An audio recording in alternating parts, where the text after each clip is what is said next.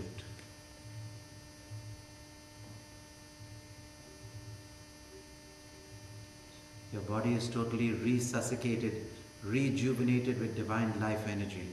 Every cell is dancing with the joy of the light of God. Each cell suffused with light of prana, dancing in delight to have known its own nature. Swan has left the body behind, merged into the absolute existence, consciousness and bliss. Sat Chit Anand.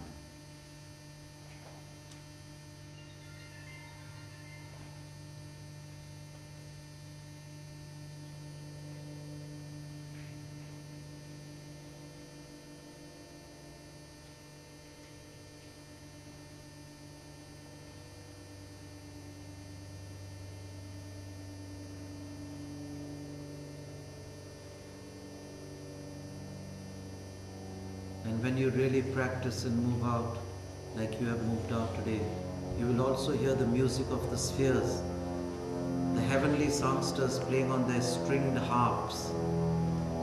But you must move on till you get to the Absolute. The heavenly songsters playing on their stringed harps. You will hear the stringed harps also. And many a wonderful thing will happen to you. This is the way of the white swan, the journey of the soul. The way of the white swan, the journey of the soul. Open your heart and tune into me. Be receptive, and you shall get what you want. Stop playing the cassette of your mind.